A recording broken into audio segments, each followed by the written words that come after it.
지으시고 우리 설교하기 전에 우리 서로 이렇게 축복하는 선포 가집시다. 두 분, 세 분도 괜찮고요. 서로 손을 잡으시고 사랑합니다. 행복하세요. 시작. 사랑합니다. 행복하세요. 우리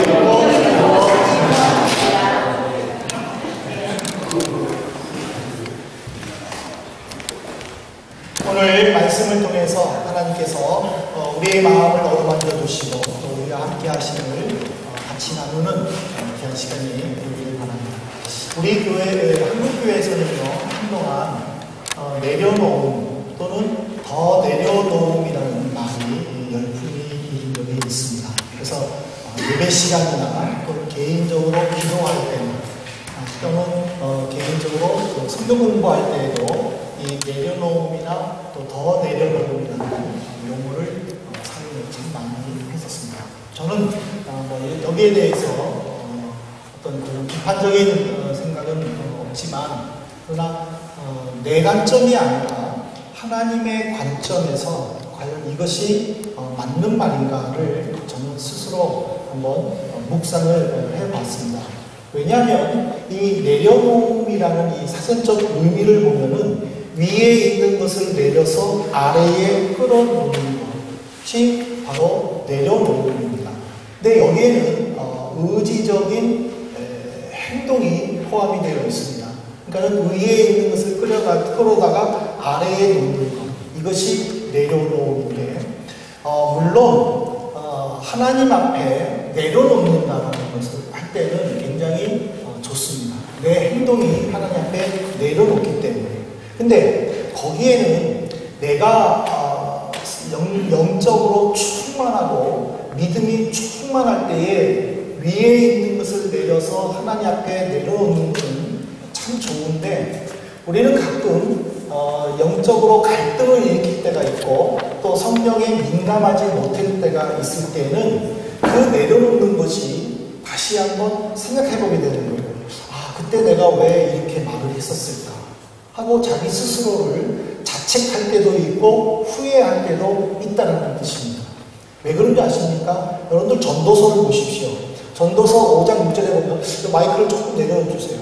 전도서 5장 6절에 보면은 내 입으로 내 육체가 범죄하게 하지 말라. 사자 앞에서 내가 서운한 것이 실수라고 말하지 말라. 어찌 하나님께서 내 목소리로 말미암아 진노하사 내 손으로 한 것을 멸하게 하시랴. 내가 서운한 것이 실수라고 하지 말라.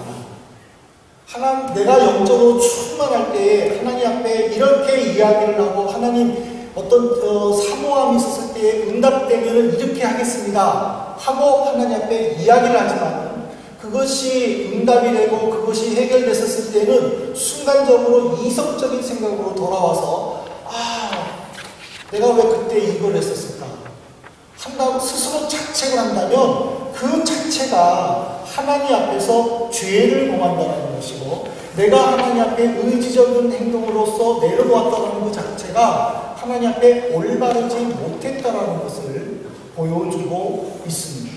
그래서 솔로몬은 우리에게 가르쳐주기를, 너희들이 그렇게 했다 할지라도 하나님 앞에 범죄하지 말라는 겁니다. 그것은 그대로 지켜서 행해라, 행동으로 나타내라 하고 가르쳐 줍니다. 저는 이것을 비교해 보면서 하나님이 과연 우리에게 요구하는 것이 무엇일까를 묵상을 해보았습니다. 그리고 거기서 나오는 단어가 바로 포기입니다.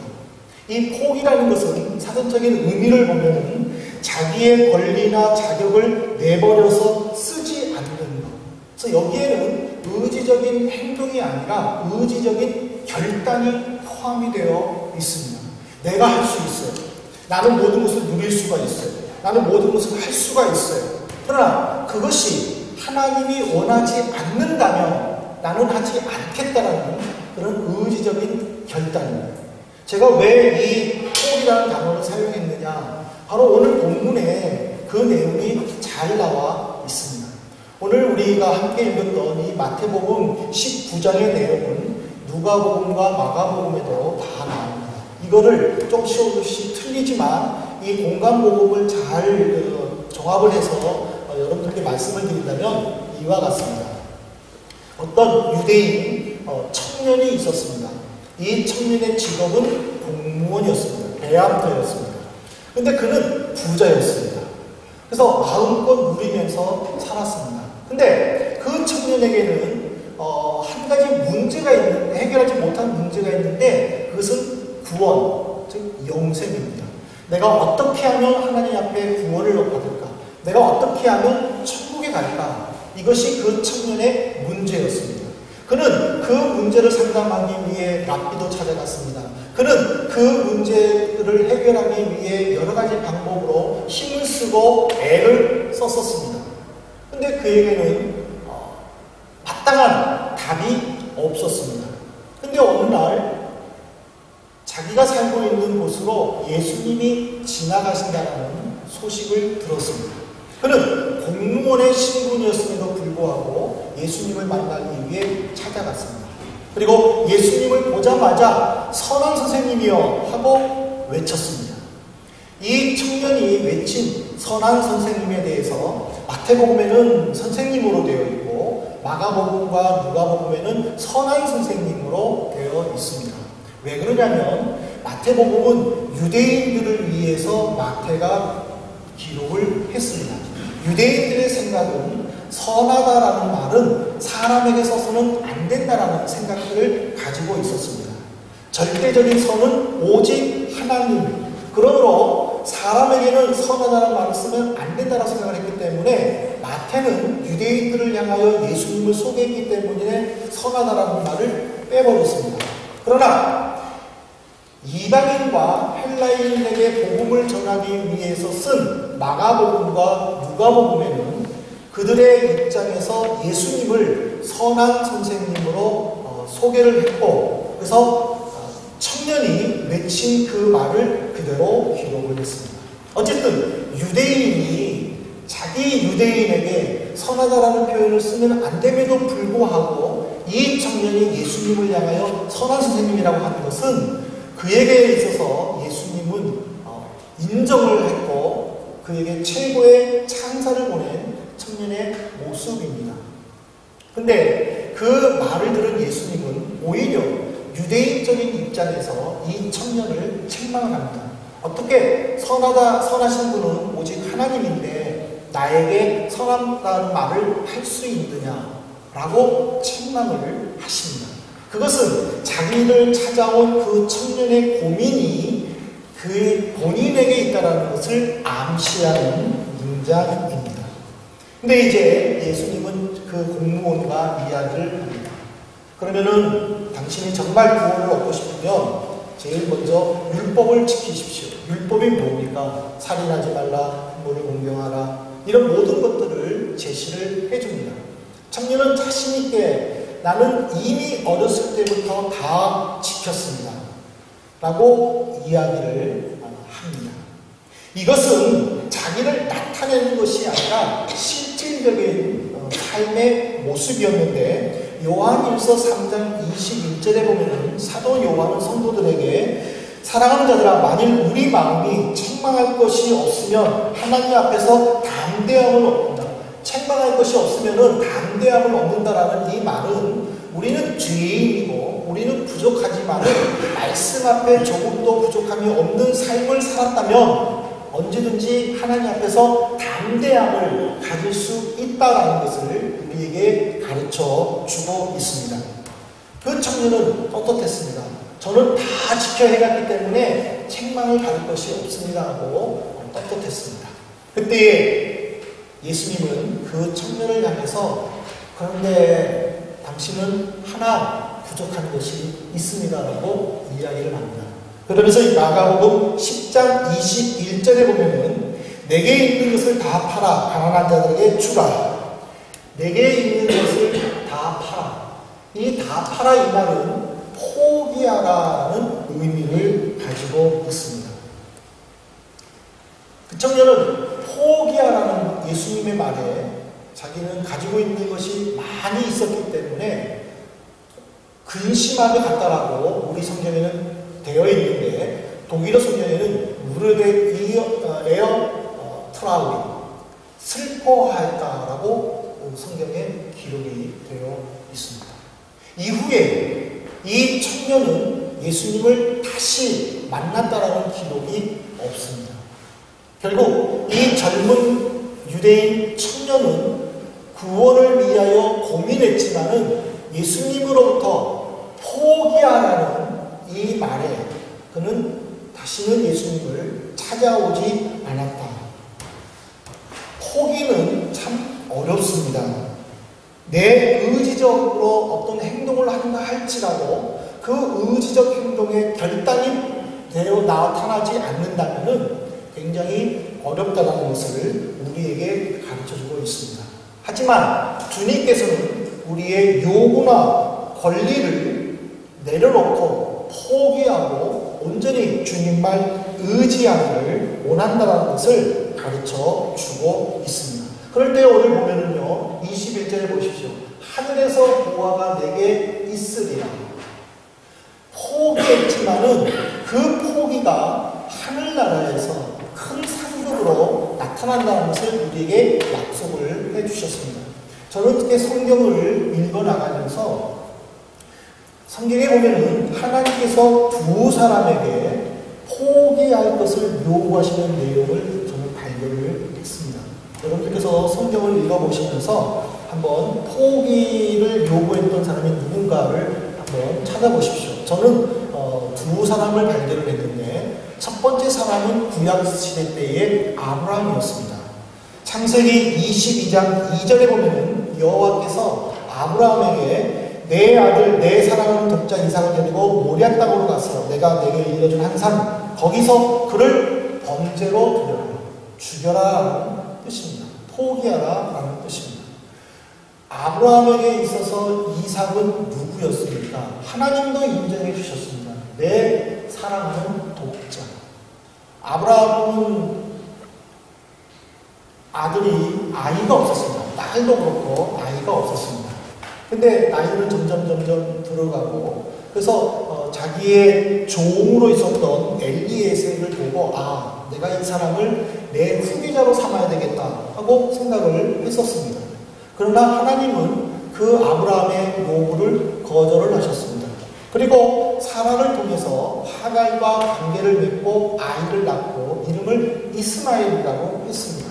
이스마엘이라고 했고 그리고 하나님이 나타나셨을 때에 아브라함은 창세기 17장 18절에 보면은 이스마엘이나 하나님 앞에 살기를 원합니다라고 이스마엘을 자기의 후계자로 세울 생각을 했었습니다. 근데 하나님은 그럴 때마다 모두 거절을 하고 너와 사라 사이에 아들이 태어날 것이고 그 아들이 후계자다라고 분명하게 이야기를 해줍니다. 아브라함은 그 약속을 기다렸지만 1년, 2년, 3년이 지나가도 이루어지지 않았습니다. 그러다가 아브라함 나이 100살에 드디어 아이가 태어났습니다. 아브라함이 얼마나 이삭을 사랑했겠습니까? 지극정성으로 키웠습니다. 그런데 그런 아들을 하나님은 포기하라고 요구하셨습니다. 아브라함은 그 하나님의 말씀에 즉시로 순종을 했습니다. 아내 사라와도 상의하지 않고 이삭을 데리고 하인들과 함께 모리아산으로 3일 동안 걸어갔습니다. 그리고 하인들은 산 밑에 있게 하고 이삭에게 나무찜을 지게 하고 산 위로 올라갔습니다. 이삭이 묻습니다. 아버지, 불과 나무와 칼은 있는데 재물은 어디에 있습니까? 그러나 아브라함은 하나님이 준비하셨다 라는 말만 하고 산 위로 올라갔습니다. 히브리서 11장 19절에 보면요, 그가 하나님이 능히 이삭을 죽은 자 가운데서 다시 살리실 줄로 생각한지라 비유컨대 그를 죽은 자 가운데서 도로 받았다. 아브라함은 이런 믿음을 가지고 이삭을 데리고 갔다라고 히브리 기자는 인정을 해줬지만 아버지 입장에서 3일 동안 걸어가면서 얼마나 많은 생각을 했겠습니까? 이삭이 아버지 재물이 어디 있습니까? 라고 했었을 때에 그 아버지의 마음이 얼마나 아팠겠습니까? 그러나 아브라함은 한마디 말도 하지 않았습니다. 오히려 그는 행동으로 옮겼습니다. 과연 이 시대에 우리가 이것을 지킬 수 있을까? 제가 얼마 전에 인터넷 뉴스에서 미국에 살고 있는 38살 된 벤자민이라는 사람에게 18년 형을 법원에서 집행한 내용을 읽어봤는데 무슨 내용이냐면요. 이 벤자민이라는 사람은 잠언 13장 24절에 매를 아끼는 자는 자식을 미워하는 자니 자식을 사랑하는 자는 매로 다스려야 한다 라는 이 말을 듣고 실천을 했습니다. 5개월 된 아들을 얼마나 때렸는지 얼굴이 붓고 다리가 부러질 정도로 중상을 입었습니다. 태어난 지 5개월입니다. 진솔이가 7개월, 조금 어린 아이를 그렇게 때렸습니다. 근데 이 사람은 이 아이가 때린 게 아니라 이미 2살 된 딸에게도 그리고 1살 된 아들에게도 폭력을 휘두르어서 경찰에 잡힌 전과가 있었답니다. 그럼 법원에서 그렇게 얘기했답니다. 성경에 자식을 사랑하는 자는 매로 다스려야 한다고 해서 내 아들이 울고 때를 쓰고 말을 안 들어서 내가 성경대로 했다. 그렇게 떳떳하게 자기를 나타냈다는 거예요. 그래서 법원에서는 어느 정도 인정을 해줘서 18년의 구형에 처했지만은 자녀를 만나지 못하도록 거주 제한 지역을 이렇게 결정을 했다는 거예요. 우리가 성경대로 실천한다 하더라도 광신도가 될 겁니다. 그리고 성경대로 실천하지 않으면 말씀에 있어서 참 애매하기도 합니다. 이건 뭐지? 이건 왜 그러지? 이렇게 슬픈 느낌이 나는데 그렇게 생각할 수도 있겠지요. 근데 분명한 것은 아브라함과 이 벤자민이라는 사람은 포기의 모습이 달랐다라는 것입니다. 아브라함은 말씀에 근거했다라는 사실입니다.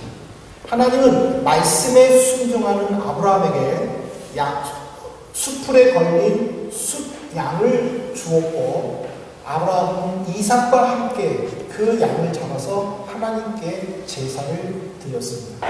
하나님은 우리에게 포기할 때에 말씀에 근거한 모습을 요구한다는 것을 가르쳐 줍니다. 두 번째 사람은 신약의 사람입니다. 바로 오늘 본문입니다. 하나님은 이 청년에게 어떻게 보면 아브라함보다는 조금 쉬울 수 있습니다. 너의 재산을 다 팔아서 가난한 사람에게 주고 나를 따라오너라. 그러나 이 청년은 여전히 그 가진 것에 기득권을 가졌고 자기가 가지고 있는 믿음의 세계관에서 빠져나오지 못하고 예수님을 떠나고 말았습니다.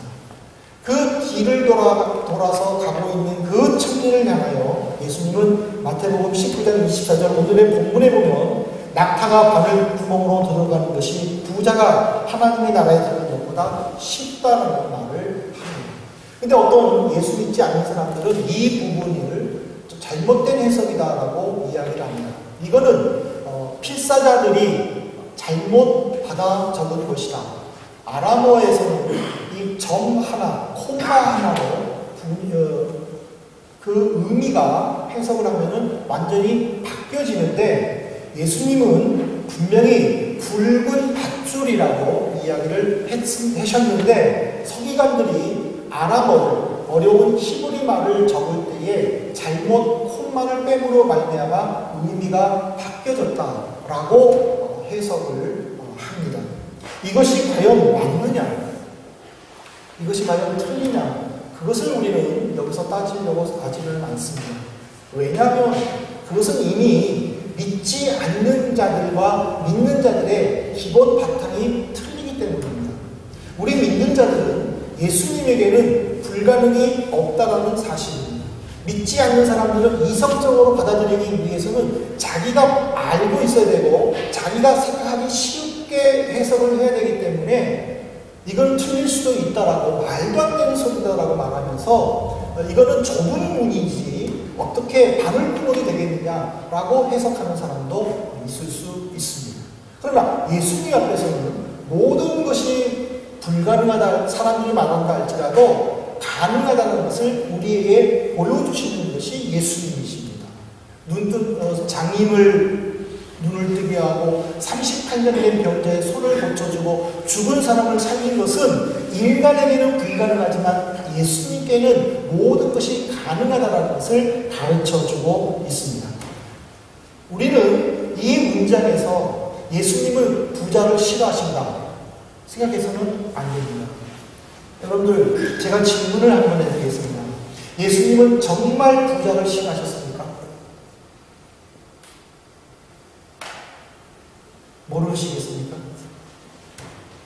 어떻게 생각하십니까? 그렇다면 예수님이 돌아가셨을 때에 예수님이 묻힐 무덤을 누가 제공해 줬습니까? 아리마대 사람 요셉이었습니다. 그 사람은 공의회 사람이라고 했습니다. 그것은 우리나라 말로 말하면 국회의원입니다. 그리고 예수님이 돌아가셨을 때에 그 시체가 썩지 않게 하기 위해서 이렇게 향을 넣고 그리고 또 몸을 발라서 그 시체를 조금 오래 보관하도록 하는데, 니고데모가라는 사람이 그 백근을 예수님의 몸에 발랐고 또 시체에 넣었다라고 이야기를 합니다. 백근은요 엄청난 양입니다. 니고데모도 국회의원이었습니다. 이 두 사람은 모두 다 그 당시에는 부자였습니다. 근데 예수님은 니고데모나 요셉에게 각 재산을 다 팔아서 나를 따라라 요구하지 않으셨습니다. 예수님은 이 청년이 고민하고 이 청년에게 좋은 방향이 무엇일까를 생각하시고 그것을 제시해 주신 것입니다. 니고데모에게는 너는 율법 사이면서도 왜 그것을 모르냐고 책망하셨습니다. 그러나 이 청년에게는 당신은 가지고 있는 것을 팔아서 나를 따라오십시오라고 하신 이유는 뭐냐면은 구원의 진리는 행위적 구원이 아니라 예수님을 향한 신적 권위를 인정해야 된다는 것을 가르쳐 주시는 것이고, 니고데모와 이 청년과 요셉 이 세 부류를 예수님은 그 사람에게 맞는 교훈을 통해서 우리에게도 각자에게 맞는 교훈으로 인도하시고 이끌어 주신다는 것을 우리에게 가르쳐 주고 있었습니다. 그러나 그 청년은 가지고 있는 그 기독교를 포기하지 못하고 예수님을 떠났다라는 것은 오늘 우리에게도 언제든지 내가 어떤 모습으로 어떤 결단과 어떤 신앙으로 주님을 의지하느냐에 따라서 다르다라는 것을 가르쳐 줍니다. 그래서 저는 마지막 결론적으로 우리 성도님들께 이 말씀을 드리고 싶습니다. 우리는 가끔 내 권리와 내가 가지는 것을 지키기 위해서 주님을 내버린 적은 없는지 우리는 곰곰이 생각해 보아야 할 것입니다. 또 예수님을 믿는다고 하면서도 예수님의 방식이 아니라 내 방식으로 예수님을 믿은 적은 없었는지, 또 내가 내려놓으면서 내 의지적인 어떤 행동을 보이면서 하나님, 나는 이것밖에는 더 이상 할 수가 없습니다. 주님, 알아서 해주십시오. 라고 스스로 자기를 합리화하지는 않았는지 우리는 한 번쯤 생각을 해봐야 합니다. 하나님은 우리에게 요구하시는 것은 순간적인 내려놓음이 아니라 아예 내버리는 의지적 결단의 포기를 요구하고 계십니다. 포기는 내 권리를 내버리는 것입니다. 오늘 새롭게 집사 직분을 맡으시는 우리 한민교회 재직 여러분들께서 2013년도에 어떤 모습으로 봉사하시느냐에 따라서 우리 교회는 바뀔 것입니다. 여러분들의 가정도 변화될 것입니다. 포기입니다. 아니면 순간적인 한 번에 내려놓습니다. 그거를 잘 생각해 보셔야 할 것입니다. 하나님 앞에서 헌신하면서 하나님의 방향으로 봉사하는 우리 재직들이 되기를 부탁을 드립니다. 그리고 이 자리에 계시는 성도 여러분들 스스로 정한 한계선이 있습니까? 그것은 포기가 아닙니다. 그거는 내려놓음입니다. 그것은 언제든지 다시 집을 수 있다는 뜻입니다. 하나님을 속이지 마시기를 바랍니다. 하나님은 우리의 모습을 알고 계십니다. 이것으로 나는 오늘 주일 지켰다. 그렇게 생각하십니까? 그것은 하나님을 속이는 행위입니다. 예배에 참석했다고 주일 정수한 것은 아닙니다. 주일은 주일다운 모습으로 드리도록 내 자신을 포기하는 것이 하나님이 원하시는 모습이라는 사실입니다. 더 이상 내려놓음에 만족하지 마시기를 바랍니다. 하나님 앞에서 내 권리나 이익을 버리고 하나님의 이익과 권리를 순종하는 성도들 되기를 주님의 이름으로 축복을 드립니다. 여러분들 이 한 주간 동안 이 말씀을 실천해 보시기 바랍니다. 내가 하나님 앞에 포기해야 될 것이 무엇입니까? 그것을 하나님 앞에 내려놓고 하나님의 섭리에 순종하는 귀한 성도들 되시기를 주님의 이름으로 축복합니다. 기도하시겠습니다. 하나님 아버지, 우리가 주님 앞에 내려놓았습니다. 모든 것을 포기했습니다. 말은 쉽게 하면서도 행동으로 나타나지 못하는 그런 저희의 연약함을 용서해 주시옵소서.